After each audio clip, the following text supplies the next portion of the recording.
Hello, ladies and gentlemen. This is Individualism and Emotions in La Casa de las Flores by Nicolas Balingit and Arnaldi Figueroa. I will be covering all topics involving individualism. And I'll be covering topics around emotions and the comparisons between other shows.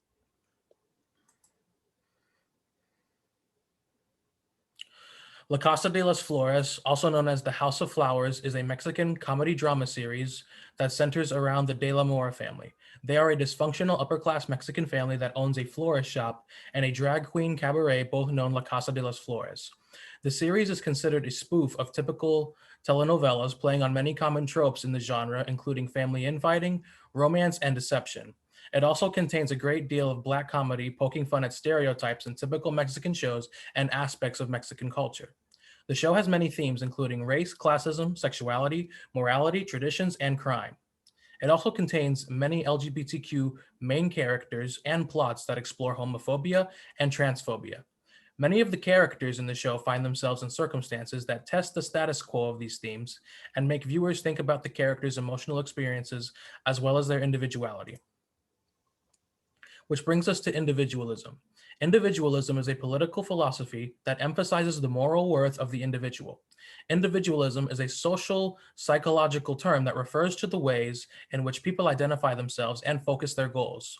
Individualism, which is the opposite of collectivism, gives priority to personal goals as opposed to the goals of a group or society. Individualism is believing in individuality, diversity, and freedom over authority and conformity. Individualism emphasizes the separateness, independence, and uniqueness of different people. Although the concept of an individual may seem straightforward, there are many ways of understanding it, both in theory and in culture. Individualistic culture is a culture with many practices and customs encouraging individuals to prioritize their own personal goals ahead of collectivistic goals and to emphasize the ways in which they are distinct from others. This culture is much more common in Western societies such as the United States, the United Kingdom, and Canada. In countries such as Korea, China, or India, collectivistic culture is much more common. Mexico, for the most part, is a collectivistic culture that encourages people to behave and conform according to societal norms. Hispanics come from a collectivist. In this quote, it says, Hispanics come from a collectivistic culture where group activities are dominant, responsibility is shared, and accountability is collective. Because of the emphasis on collectivity, harmony, and cooperation, the group tends to be emphasized more than individual function and responsibility. However, in recent years, many of these cultural norms have been undergoing change in Mexican society, and many of the characters in La Casa de las Flores illustrate this very well. For instance, that brings us to Julian. Julian, portrayed by the actor Dario Yazbek Bernal, is the youngest sibling in the De la Mora family. He is bisexual and wants to marry Diego, even though he loves women too and is pressured to marry his girlfriend Lucia by his mother Virginia. He is also pressured by his girlfriend into marrying as well. She uses his bisexuality against him by threatening to tell the entire community about it and by releasing a sex tape involving Diego as blackmail. In the image on the left, Julian is seen comforting his girlfriend Lucia on his whereabouts, when seconds ago he was kissing his lover Diego, the family accountant who is hiding behind the door. This scene illustrates Julian's predicament of being in the closet. He demonstrates collectivism when he hides his relationship with Diego to conform to his family's expectations of marrying Lucia. However, throughout the series, Julian experiences many trials and tribulations that help him understand himself as a person better. At the end of the series, Julian ultimately chooses to be with Diego, and to the right is an image of Diego and Julian adopting a baby so they can start a family together. Julian demonstrates individualism in this case by choosing to fully accept himself and be with Diego, who is the person that truly makes him happy. We also have Jose Maria, also known as Maria Jose, and Paulina. Paulina, portrayed by Cecilia Suarez, is the eldest sibling of the De la Mora family. Jose Maria, portrayed by Paco Leon, is the ex-husband of Paulina. Jose Maria, who at first is a man, is in fact a transgender woman. Paulina discovers this when she walks in on her husband trying on women's clothing. Paulina is shocked when she witnesses this and confronts her husband. Jose Maria tells Paulina that she is a woman and they decide to get a divorce as Paulina cannot accept this. As these events transpire, Jose Maria leaves Mexico and travels to Spain to undergo gender reassignment surgery and to change her identity to Maria Jose. Paulina is traumatized by these events since she loses her husband and loses her family, and for the first time, she is the sole caretaker of their son, Bruno. Individualism versus collectivism. The two characters have very different approaches to their situation. Maria Jose demonstrates individualism when she chooses to accept who she is and fully undergo her transformation into a woman. Paulina, however, demonstrates collectivism by never talking about the event and never mentioning it to her family to hide feelings of shame. Maria Jose eventually returns to Mexico to continue her work as a lawyer and to rekindle her relationship with her ex-wife and estranged son. On many occasions, Maria Jose attempts to talk to Bruno and express her authority as his parent, much to the dismay of Paulina and Bruno, who are angry at her for leaving for 6 months. Paulina, at times, also expresses embarrassment at the idea of her son's father being a transgender woman and her son's unsympathetic attitude toward their family issues. This causes her to ignore her problems and falsely portray her family as having no problems. Nevertheless, Paulina treads the line of individualism and collectivism because there are times in the series where she finds herself still wanting to be with her now transgender husband. They share several secret intimate moments in which Paulina experiences conflicting feelings. In the end, Paulina and Maria Jose face their issues as a family. Throughout the series, Paulina starts to recognize that the man she fell in love with as Jose Maria is still within the woman Maria Jose, and she eventually comes to admire Jose Maria's individuality. She no longer decides to have the chains of collectivism determine her behavior or feelings about her family and falls back in love with Maria Jose. At the end of the series, they decide to get remarried and become a family again. Paulina finally understands her own individualism when she comes to grips with her family situation and decides to accept her transgender wife for who she is. Other instances of individualism versus collectivism. When Ernesto's wife Virginia dies, he ends up getting in a relationship with Jenny Quetzal, who is the leader of a pyramid scheme disguised as a cult. Ernesto finds comfort in his relationship as a coping mechanism while he grieves the loss of his wife. He also finds a new sense of community and camaraderie with his fellow cult members.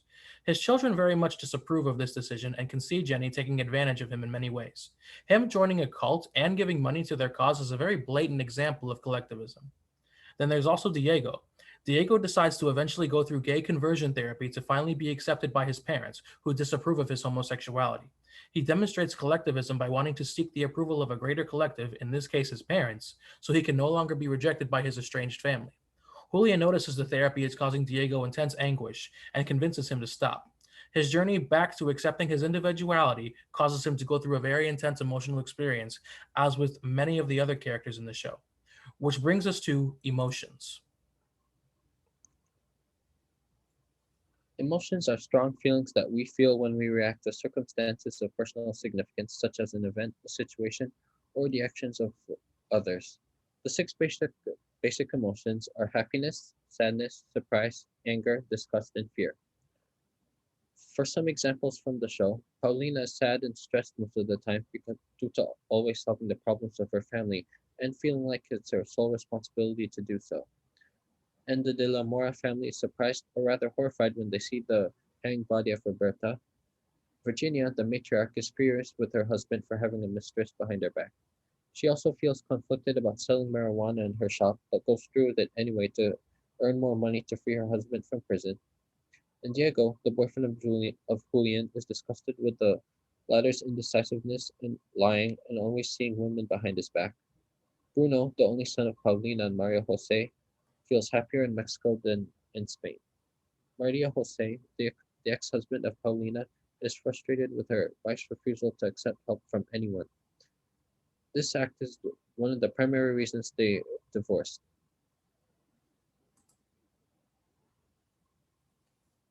But Kyla, the youngest daughter of Ernesto and Roberta, feels betrayed by her own family lying to her about things like her father being in prison or Bruno giving away her pink dress to his crush Rosita in the Mexico talent competition. Julian goes through a lot of emotions, such as anger towards his ex-boyfriend for stealing money from the family safe and for attempting to get back together with him after his harsh words through the phone. He also tends to feel sorry for himself a lot, like when his sex tape went viral or when Diego harshly broke up with him through the phone. He also gets mad at Diego again for having sex with his sister Elena, even though he did it to have a child with him. Diego himself is a level-headed man who gets annoyed with his boyfriend's behavior, like his indecisiveness to break up with his girlfriend, or when Julian fails to understand why he had sex with Elena. Elena dates a man who turns out to be a priest and feels abandoned when he stops communicating with her and goes back to being a priest, which results in Elena scolding him for his lack of commitment. La Casa de las Flores also shares similar themes when it comes to emotions with fellow Netflix series Ingobernable. Both shows begin with the death of one character, which leads to devastating consequences for the cast. Diego confronting his wife about her infidelity is similar to Virginia finding out about her husband Ernesto's affair with one of their employees. And like Paulina, Emilia Urquiza always wants to sacrifice her needs for others, even if it means making reckless decisions. For example, upon witnessing some soldiers attacking civilians, Emilia decides to step in and reason with them, despite Connect telling her to stop, risking her life and the rest of the group as well. Connect also serves as the voice of reason for Emilia in a similar fashion to how Maria Jose tries to reason with her ex-wife Paulina. They both try to be patient and calm with their loved ones, even though their reckless actions and martyrdom tends to cause problems and frustration for both of them. Emiliano, the youngest son of Emilia, becomes somewhat cynical due to the death of his father and his mom not coming home. His bitterness mirrors Michaela's reaction to her family lying about the fates of her parents.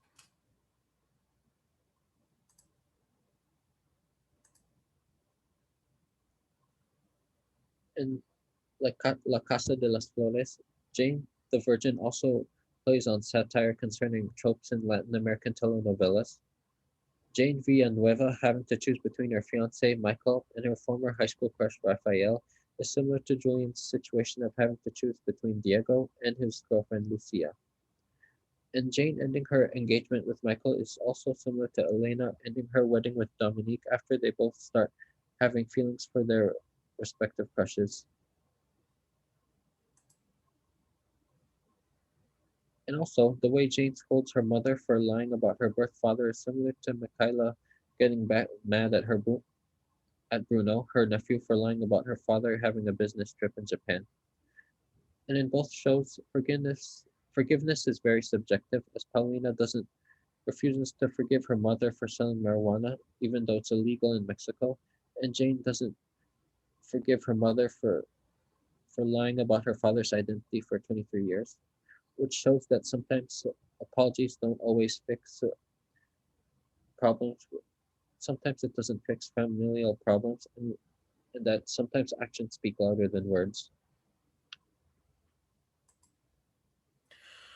In conclusion, La Casa de las Flores is a groundbreaking Netflix series that pushes the boundaries of what is acceptable in Mexican culture. It introduces many new topics and situations that are not very common in telenovelas and other Spanish television shows. The characters exhibit many different situations and experiences that display individualism and collectivism. Their emotional ordeals indicate that decisions in life are often tied to our emotions and there are consequences for these decisions. This series also shows the rapid social changes going on in Mexican society today. Ultimately, La Casa de las Flores is an excellent example of how cultural psychology can be showcased in entertainment in the modern era. And that was Individualism and Emotions in La Casa de las Flores, presented by Nicolas Balingit and Arnaldi Figueroa. Thank you for watching.